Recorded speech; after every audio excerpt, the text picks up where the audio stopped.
सलाम मरहबा दोस्तों। Vlog series चलो तुर्की के चौथे एपिसोड में आप सबको खुश आमदीद। उम्मीद करता हूँ कि आप सब खैरियत से होंगे। इस एपिसोड में हम तुर्की के तजारती और सकाफती शहर इस्तांबुल के बारे में जानेंगे। मरमरा के नील को समुद्री पानी से घिरा 7 पहाड़ियों पर मुश्तमिल ख्वाबों का शहर इस्तांबुल, जहाँ तारीख और जदीदियत हाथों में हाथ डाले हमारा इस्तकबाल करती है। खूबसूरत और मेहमान नवाज तुर्कों का शहर इस्तांबुल, जो इंसानों को अपने अखलाक से और जानवरों को अपने हुस्न सलूक से मुतासर करते हैं। फ्रांसीसी शहंशाह नेपोलियन बोनापार्ट इस्तांबुल की तारीफ कुछ इस तरह करते हैं कि अगर ज़मीन एक रियासत होती तो इस्तांबुल इसका दारुल हुकूमत होता। इसी तरह फ्रांसीसी मुसन्निफ और शायर अल्फोंस डी लिबर्टीन इस्तांबुल से मुतासर होते हुए कहते हैं कि अगर किसी के पास दुनिया को देखने के लिए एक ही नज़र हो तो इस्तांबुल पर नज़र डालनी चाहिए। यकीनन मेरा पसंदीदा शहर इस्तांबुल इसी तारीफ का मुस्तहिक है। इस एपिसोड में हम इस्तांबुल शहर के फतेह डिस्ट्रिक्ट में वाक़ टूरिस्ट अट्रैक्शन के बारे में तस्करा करेंगे। तो जुड़े रहिए मेरे साथ दोस्तों। मेरे फेसबुक पेज और YouTube channel Pakistan solo travellers को सब्सक्राइब कर लीजिए और यूट्यूब पर बेल आइकन ज़रूर प्रेस कर लीजिएगा ताकि आपको आने वाली हर एपिसोड की बर वक्त इत्तला मिल सके। तो शुरू करते हैं आज का एपिसोड। इस्तांबुल के फतेह डिस्ट्रिक्ट में सबसे अहम मजहबी और सयाती जगह हाया सोफिया ग्रैंड मॉस्क है, जिसको तुर्क ज़बान में आया सोफिया कबीर जामी शरीफी कहते हैं। हाया सोफिया को बतौर ईस्टर्न ऑर्थोडॉक्स चर्च 360 ईस्वी में रोमन शहंशाह कॉन्स्टेंटिनस दोयम के दौर में तामीर किया गया। 1204 में इसे ईस्टर्न ऑर्थोडॉक्स चर्च से कैथोलिक चर्च में तब्दील कर दिया गया। चौथी सलीबी जंग के बाद 1261 में इसे दोबारा ईस्टर्न ऑर्थोडॉक्स चर्च का दर्जा दे दिया गया।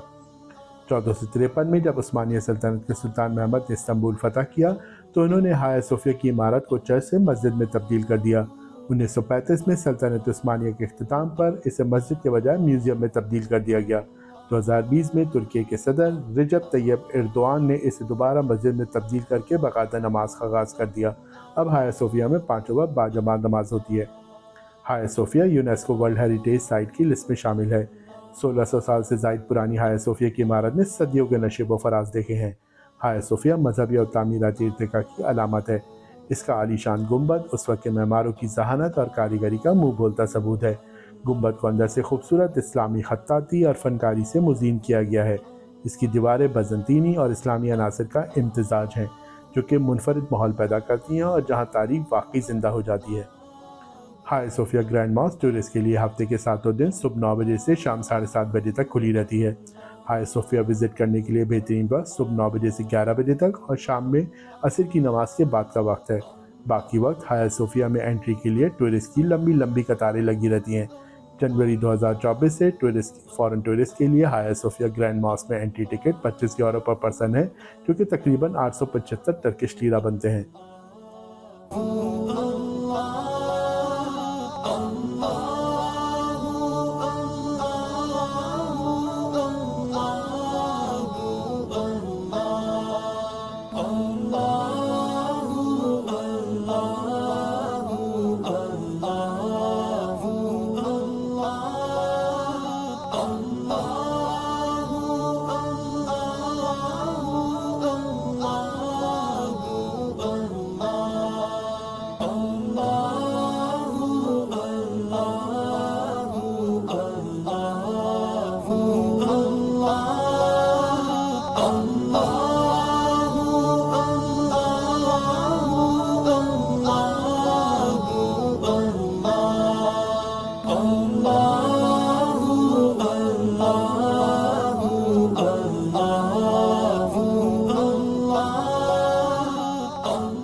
हाया सोफिया देखने के बाद अब हम चलते हैं हाया सोफिया के सामने वाक़ ब्लू मॉस्क की तरफ। ब्लू मॉस्क को तुर्क ज़बान में सुल्तान अहमद जामी कहते हैं। ब्लू मॉस्क को 1609 से 1617 के दरमियानी अरसे में सल्तनत उस्मानिया के सुल्तान अहमद खान अव्वल ने तामीर कराया। जी, ये वही सुल्तान है जिनकी शरीक हयात कौसम सुल्तान थी। सुल्तान अहमद खान अव्वल इस मस्जिद की तामीर की वजह से शदीद तनकीद की ज़द में रहे। उस वक्त के लोगों का ख्याल था कि सुल्तान अहमद खान अव्वल ने किसी भी किस्म की कोई फतवाहत नहीं की, लिहाजा वो मस्जिद पर इतना ज़्यादा खर्चा करने के लिए हक बजानिब नहीं है। ब्लू मॉस्क इस्लामी फ़न तामीर का हसीन शकार है। ब्लू मॉस्क में एक बड़ा गुंबद, 4 छोटे गुंबद और 6 मीनार हैं। Blue Mosque UNESCO world heritage site की लिस्ट में भी शामिल है। ब्लू मॉस्क टूरिस्ट के लिए हफ्ते के 7 दिन सुबह 8:30 बजे से शाम 6 बजे तक खुली रहती है।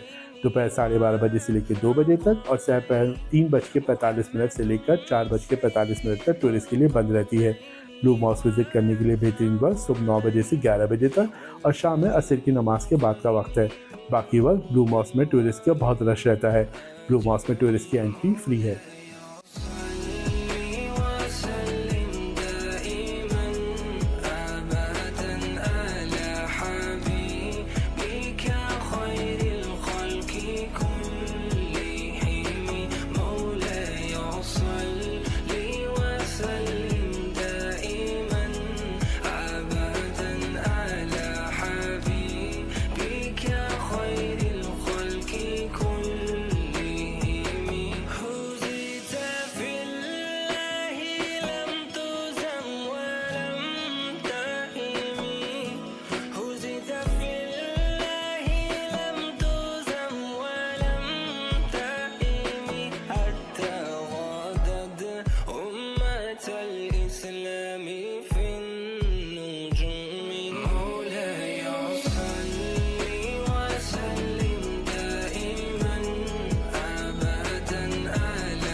ब्लू मॉस्क से बाहर निकलते ही आप सुल्तान अहमद स्क्वायर पर आ जाएंगे।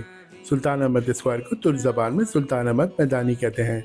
माजी में इस जगह का नाम हिप्पोड्रोम ऑफ कॉन्स्टेंटिनोपल था, जो कि byzantine दौर में रथ की दौड़ के लिए इस्तेमाल होता था। ब्लू मॉस्क के साथ ही एक बड़ा मकबरा है, जहाँ सुल्तान अहमद खान अव्वल, कौसम सुल्तान, सुल्तान मुराद खान चारिम की कब्रें हैं। सुल्तान अहमद खान अव्वल के मकबरे के सामने गजीबो स्टाइल का पानी का चश्मा है, जिसे जर्मन फाउंटेन कहते हैं। जर्मन फाउंटेन जर्मन शहंशाह विल्हेल्म II के 1898 में इस्तांबुल आमद की याद में तामीर किया गया था। जर्मन फाउंटेन का पानी पीने और वजू के लिए इस्तेमाल होता है। जर्मन फाउंटेन के बाद जो दूसरा मोनूमेंट आपको नजर आएगा वो है ऑब्लिक्स ऑफ थियोडोसियस। ये ऑब्लिक्स मिस्र के फिरौन तितमस सोयम ने 18वीं मिस्री खानदानी दौर के दौरान तामीर कराया। बाद में 4वीं सदी ईस्वी में रोमन शहंशाह थियोडोसियस अव्वल ने इसे मिस्र से लाकर इस्तांबुल के हिप्पोड्रोम में नस्ब कर दिया। ऑब्लिक्स ऑफ थियोडोसियस 30 मीटर लंबा मीनार था, लेकिन मिस्र से इस्तांबुल नकलो हमल के दौरान इसका कुछ हिस्सा ज़ाया हो गया, जिसकी वजह से अब इसकी ऊंचाई सिर्फ 25 मीटर रह गई है। ऑब्लिक्स को इजिप्शियन रेड ग्रेनाइट से तामीर किया गया है। इस ऑब्लिक्स में मौजूद अलामतें तितमस सोयम की जीत के जश्न के बारे में बताती हैं। सुल्तान अहमद स्क्वायर पे ऑब्लिक्स ऑफ थियोडोसियस के बाद जो मोनूमेंट आपको नजर आएगा वो है सरपेंट कॉलम, जिसको तुर्क ज़बान में ये लानली सुतून कहते हैं। मौजूदा सरपेंट कॉलम विक्ट्री ट्राइपॉड का हिस्सा था, जो कि यूनानियों ने 479 कबल मसीह में प्लाटिया की जंग में पर्शियंस पर फतह के बाद डेल्फी में अपोलो की पनाहगाह के लिए वक्फ किया था। सरपेंट कॉलम ब्रॉन्ज मेडल से बने हुए 3 सांपों की यादगार थी, जो कि एक दूसरे के गिर्द घूम के कॉलम शेप बनाते हैं। ज़ईफ रिवायत यह है कि फातह कुस्तुनतुनिया सुल्तान महमद ने इस्तांबुल फतह करने के बाद इन तीनों सांपों के सर अपनी तलवार से तोड़ डाले थे। अब सिर्फ सांपों का धड़ वाला हिस्सा ही बचा है। सुल्तान अहमद स्क्वायर में सरपेंट कॉलम के बाद जो मोनूमेंट आपको नजर आएगा वो है वॉल्ड ऑब्लिक्स या मेसनरी ऑब्लिक्स। इस मोनूमेंट को तुर्क ज़बान में औरमीद दिक्लिताश कहते हैं। ये ऑब्लिक्स काफ़ी टूट फूट का शिकार है। इस ऑब्लिक्स की तारीख के बारे में हिस्टोरियन कुछ ज़्यादा नहीं जानते। हिस्टोरियन के ख्याल में रोमन शहंशाह कॉन्स्टेंटाइन हफ्तम ने 10वीं सदी ईस्वी में मरम्मत के बाद इस मोनूमेंट को बहाल किया था। इस पर सुनहरे रंग की ब्रॉन्ज मेटल्स की प्लेट्स भी लगाई गई थी, जिनको चौथी सलीबी जंग के दौरान ऑब्लिक्स पर से उतार लिया गया था। सल्तनत उस्मानिया के दौर में नौजवान सिपाही, जिनको जानिसारीज कहा जाता था, वो ऑब्लिक्स पर चढ़कर अपनी सलाहियतों का मुजाहरा करते थे, जिसने ऑब्लिक्स की सतह को मजीद नुकसान पहुंचाया है। अरसा बाजार ब्लू मॉस्क का कब में वाक़ है। सुल्तान अहमद स्क्वायर पर मौजूद मोनूमेंट उर्मीद दिक्लिताश यानी वर्ल्ड ऑब्लिक्स से लेफ्ट हैंड साइड पर वाक़ई गली में जब आप एंटर होंगे तो 6 से 8 मिनट की वॉक के बाद आप अरसा बाजार में होंगे। अरसा बाजार में आपको टर्किश कार्पेट, टेक्सटाइल प्रोडक्ट्स और हैंडीक्राफ्ट अच्छे दामों में मिल जाएंगी। अरसा बाजार में ही मेरी फेवरेट टर्किश डिलाइट शॉप अर्नी स्पाइस कॉर्नर भी है, जहाँ की टर्किश डिलाइट बेहतरीन है। इसकी पिस्ता और बादाम वाली टर्किश डिलाइट का तो जवाब ही नहीं। ख़ासतौर पर इसके चॉकलेट कोटेड हेज़लनट्स तो बहुत ही मज़ेदार होते हैं। मेरा दावा है कि आप हाफ़िज़ मुस्तफ़ा के बाद पूरे इस्तांबुल में अगर कहीं अच्छी टर्किश डिलाइट मिलती हैं तो वो यही शॉप है। लेकिन हाफ़िज़ मुस्तफ़ा की टर्किश डिलाइट तो बहुत ही एक्सपेंसिव होती हैं, तो मेरा मशवरा ये है कि आप अर्नी स्पाइस कॉर्नर से ज़रूर टर्किश डिलाइट ट्राई कीजिए। आप अर्नी स्पाइस कॉर्नर में मौजूद मिस्टर बासिम को पाकिस्तान सोलो ट्रैवलर्स का रेफरेंस देके 10% डिस्काउंट भी हासिल कर सकते हैं।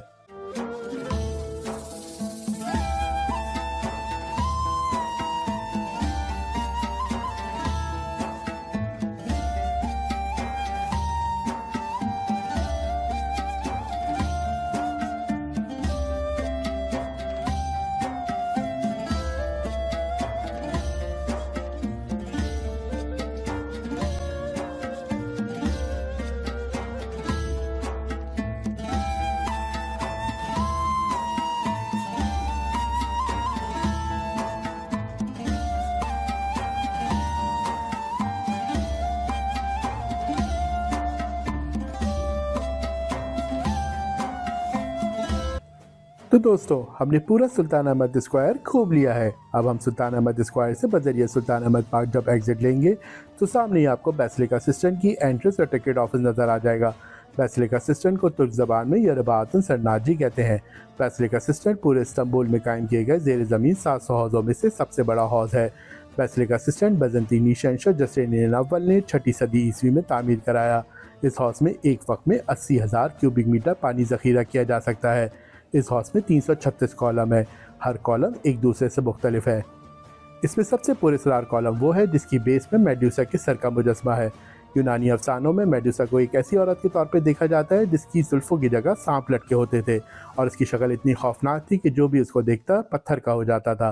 कहा जाता है बेसिलिका सिस्टन में मेडुसा के सर का मुजस्मा भी इसीलिए लगाया गया था कि मेडुसा इस इमारत को किसी भी किस्म का कोई नुकसान ना पहुँचाए। लोक कहानी है कि जो भी मेडुसा के सर के मुजस्मे पर कॉइन डालता है तो मेडुसा उसे हर साल इस्तांबुल बुलाती है। बेसिलिका सिस्टन सुबह 9 बजे से शाम 6:30 बजे तक खुला रहता है। इस दौरान फॉरेन टूरिस्ट के लिए इसका एंट्री टिकट 800 टर्किश लीरा है, जो कि तकरीबन 23 यूरो बनते हैं। बेसिलिका सिस्टन में अक्सर नाइट शिफ्ट सरप्राइज कॉन्सर्ट भी मुनक्किद किए जाते हैं, जिनके टाइमिंग शाम 7:30 बजे से लेकर रात 11:50 तक हैं। फॉरेन टूरिस्ट के लिए नाइट शिफ्ट सरप्राइज कॉन्सर्ट का एंट्री टिकट 1300 टर्किश लीरा है, जो कि तकरीबन 37 यूरो बनते हैं।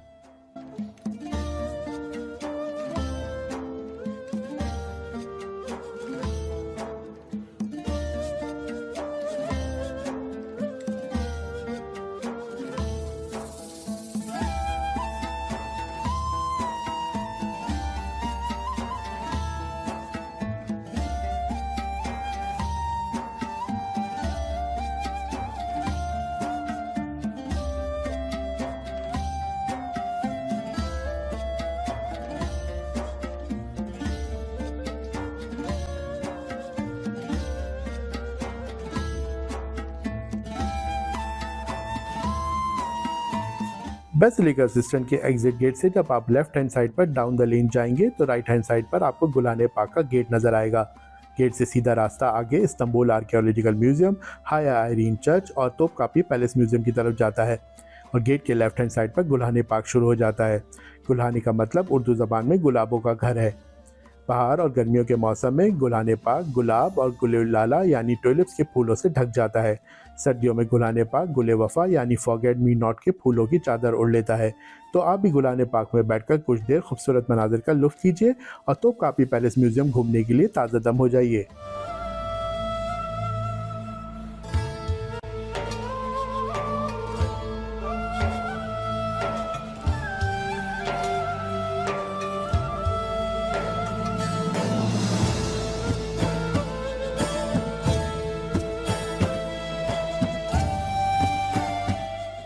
तो दोस्तों, चलो तुर्की वीलॉग सीरीज़ का चौथा एपिसोड यहाँ इख्तिताम पजीर होता है। उम्मीद करता हूँ कि आपको ये एपिसोड पसंद आया होगा, लेकिन फतेह डिस्ट्रिक्ट में वाक़ सयाहती मकामात का सफ़र अभी जारी है। आने वाले चलो तुर्की वीलॉग सीरीज़ के 5वें एपिसोड में हम आपको गुलाने पाक से आगे का सफ़र शुरू करेंगे। इस सफ़र के दौरान हम तोपकापी पैलेस म्यूजियम, तोपकापी पैलेस हरम, ग्रैंड बाज़ार, इजिप्शियन बाज़ार और सुलेमानिया मॉस्क का टूर करेंगे। तो जुड़े रहिए मेरे साथ दोस्तों। अगले एपिसोड तक के लिए अलविदा। अपना बहुत ख्याल रखिएगा। अल्लाह हाफिज़।